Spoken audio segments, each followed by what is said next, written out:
Metro 11 Oktober 2020. Inilah cerita kami di kota Metro.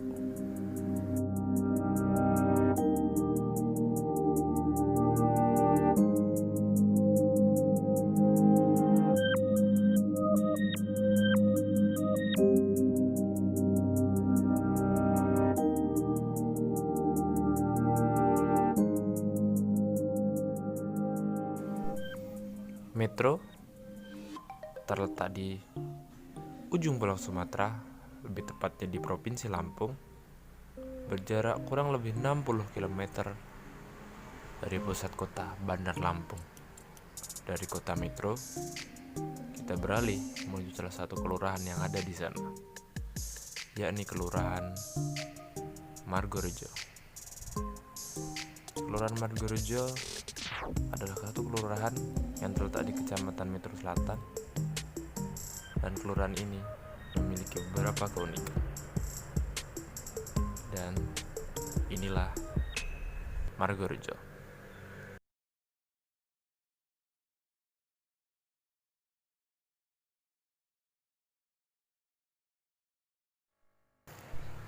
Beliau adalah Mas Dias, seorang pengusaha bisnis benih bibit ikan patin di daerah Margorejo.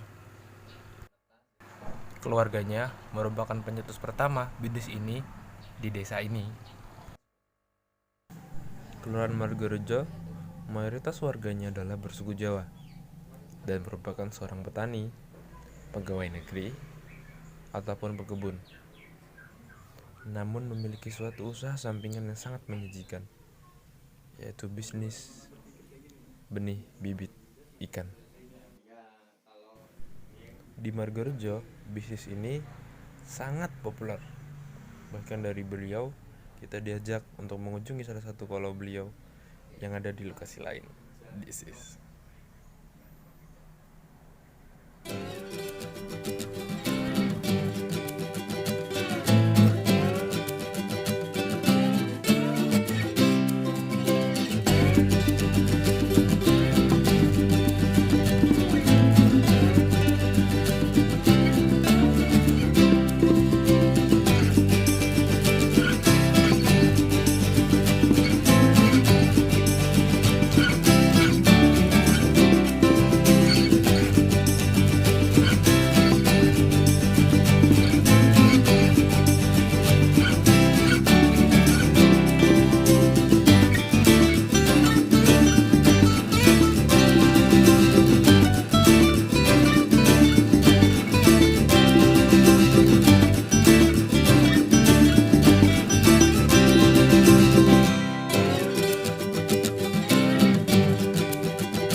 Desa Margorejo merupakan salah satu desa yang boleh terbilang desa maju di kota Metro dan kecamatan Metro Selatan. Kelurahan ini memiliki berbagai macam sumber daya yang mampu dimanfaatkan warganya, yakni persawahan dan perkebunan yang sangat luas. Namun, ada lagi yang membedakan kelurahan ini dengan kelurahan lainnya.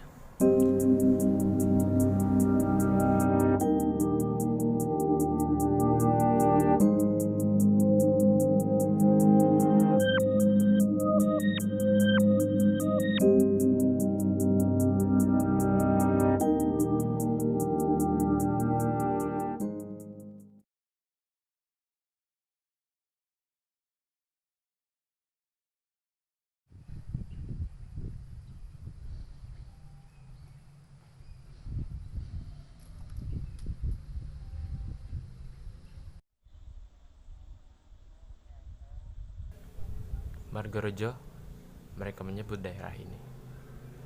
Penduduknya mayoritas bukan bertani, berkebun, tapi kolam,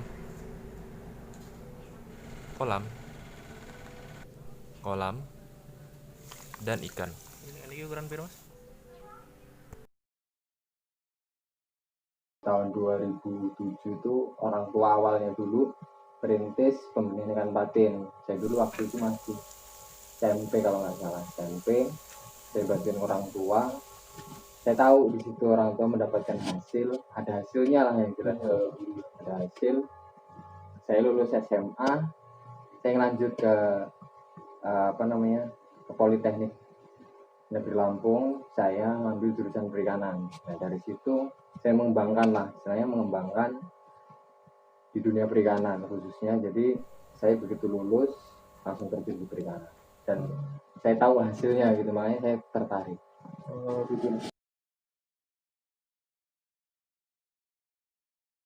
Ketika cuaca, kita kan mengandalkan cuaca karena kolam kita kan di outdoor, di luar, jadi kita mengandalkan cuaca, terutama sinar matahari untuk mengatur suhu. Jadi kalau musim seperti ini itu ada kendala yang jelas karena suhu air itu kan turun. Optimalnya ikan patin itu kan suhu di 30 derajat sampai 33 derajat. Kalau turun dari 30 derajat ikan bisa hidup, cuman untuk nafsu makan kurang bagus. Yang pertama itu, yang kedua di pakan alami. Pakan alami itu cacing sutra khususnya. Jadi cacing sutra itu kan kita beli dari pengepul. Nah pengepul itu belinya langsung dari Tangerang dan Bandung. Kalau musim hujan di Tangerang dan Bandung kan sering musim banjir. Nah di situ terkendalanya cacing susah ambilnya gitu. Kalau dari pakan mungkin itu. Kalau kendala penyakit ada sih, cuma nggak terlalu yang serius karena kita sudah tahu maksudnya penanganannya harus diapain kita tahu.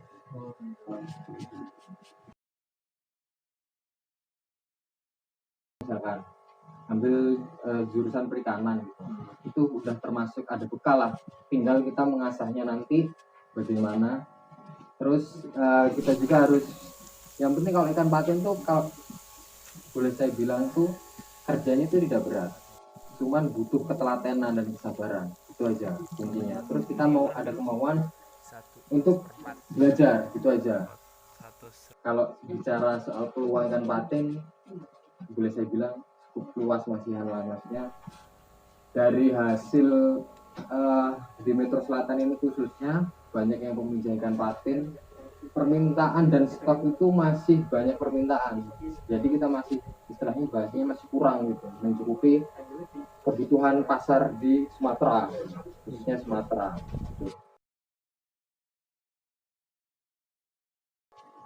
Orang itu juga orang dinas perikanan yang dimutasi pindah ke Lampung, dan dia dari sana sudah dibekali ilmu peminjaman ikan patin sampai di kebetulan, dan dia itu tinggalnya di metronya Metro Selatan, tepatnya di Margorejo 25 Kolot ini. Nah di situ dia mengembangkan berbagai jenis ikan termasuk ikan patin. Nah, lambat laun orang tahu di situ ada pemijahan ikan patin dan eh, prospeknya cukup bagus sehingga orang di sekitar situ mulailah inisiatif untuk membuka pemijahan ikan patin. Nah, dimulai dari satu dua orang, akhirnya ada hasil dan orang-orang tahu bahwasannya di situ ada peluang usaha yang cukup bagus, sehingga orang-orang sekitar khususnya pemuda yang waktu itu tidak mempunyai pekerjaan berbondong-bondong memelihara ikan patin. Nah, sehingga sampai sekarang pun hampir boleh saya katakan 70% pemuda di Madurje ini pemilih ikan patin.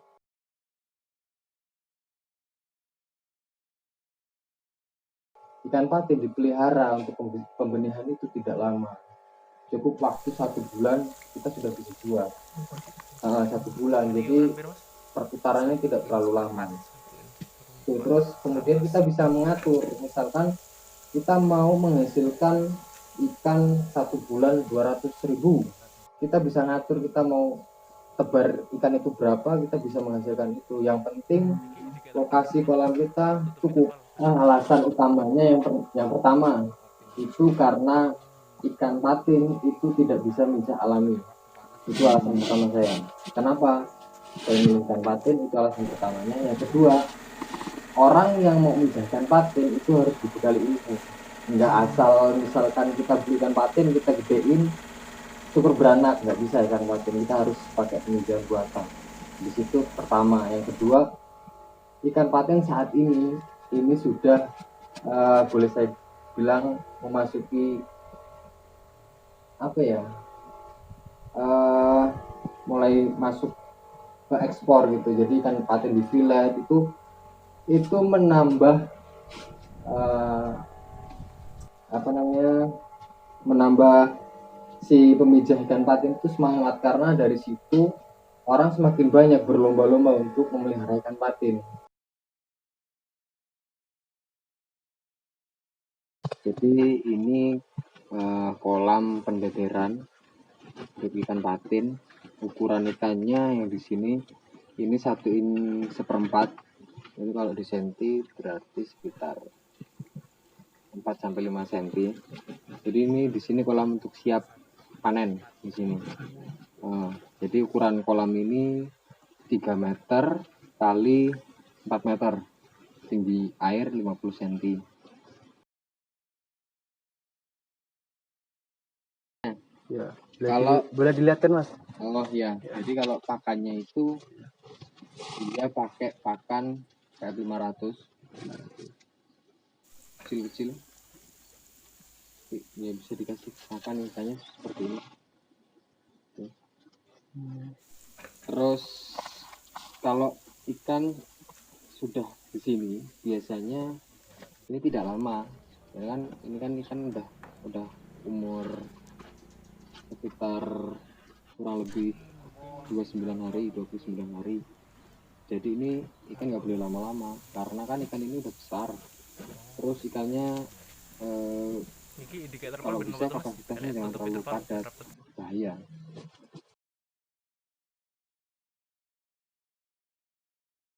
Ya, jadi kalau berbicara faktor penyakit itu tidak luput dari namanya air, Mas. Jadi ikan ini kan dia tinggal hidupnya di air.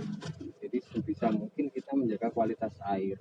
Jadi kalau misalkan seperti ini, Mas, ini kan fungsinya selain untuk tutup ini, terpal ini, selain fungsinya untuk dia menstabilkan suhu, yang kedua kan dia untuk menahan adanya air hujan masuk, Mas. Jadi kalau air hujan itu masuk, biasanya umumnya itu akan mempengaruhi pH, Mas. Jadi kalau pH-nya itu dia nggak stabil atau nggak optimal, biasanya ikan rentan untuk terserang penyakit. Ya, bukan penyakit sih, kalau saya bilang itu parasit bakteri. Jadi dia di tubuhnya itu kayak seperti ada jamur yang warnanya kuning. Kalau umumnya di sini dibilang penyakitnya karatan. Karatan. Ya. Itu yang penyakit yang udah apa ya? Bukan penyakit sih, jamur tadi yang udah sering terjadi itu, cuma itu bukan sesuatu yang berbahaya kalau menurut saya.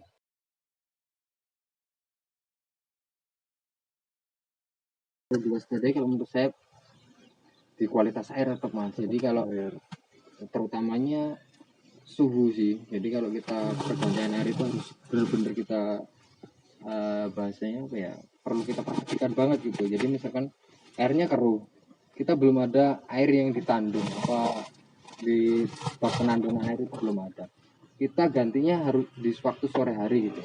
Kita kan rentan terserang penyakit mas di situ. Usahakan kita kalau mau ganti air itu air harus diendapkan dulu, diendapkan terlebih dahulu minimal ya 2 hari atau 3 hari lah.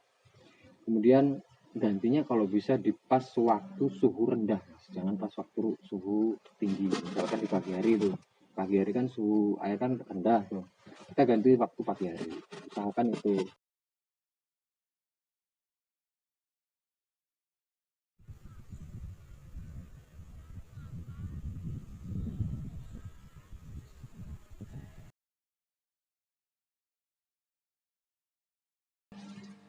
Jadi saran untuk saya, khususnya untuk mahasiswa perikanan, tetap semangat, jangan takut nanti lulus mau jadi apa. Dunia perikanan kalau menurut saya itu masih sangat luas, peluang di perikanan itu sangat luas. Jadi nanti begitu lulus, jangan takut untuk kita, jangan berpikiran untuk kita mau kerja sama orang. Kalau menurut saya pribadi, karena saya lulusan perikanan, berusahalah untuk menciptakan lapangan pekerjaan sendiri, khususnya di bidang perikanan. Karena terutama di ikan patin, karena saya lihat sendiri di ikan patin ini masih sangat terbuka untuk kedepannya gitu. Karena permintaan pasok di Sumatera ini cukup besar. Sekian dan terima kasih.